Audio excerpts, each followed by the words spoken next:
Hi, I'm Marion. I'm really looking forward to seeing you at eLab this year. So let's talk about what we're going to learn at this year's eLab.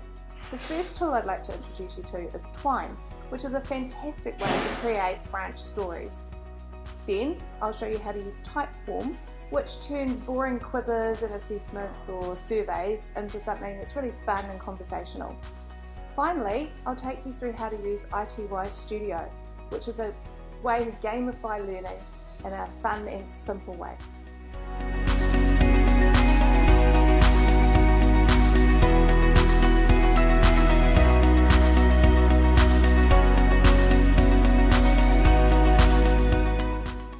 You remember picker paths from the 1980s? You'd read a bit of the story, then you'd be faced with a choice. Well, Twine enables you to create those in an e-learning environment. If you can write a story, you can write with Twine.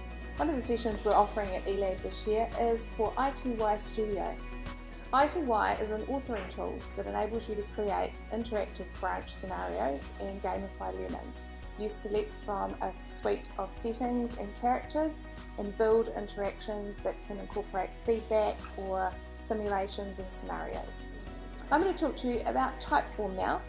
It is a fantastic tool that enables you to gather information from your learners in a conversational way.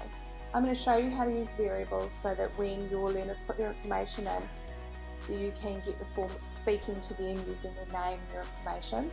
And it's quite a nice non-threatening way to build an assessment. And it's a very easily used tool. So I'm going to take you through how to create quizzes in Typeform and also just show you around the rest of the tool so you can see all the other possibilities that it has. I'm looking forward to seeing you at our 2019 eLab in Auckland this year.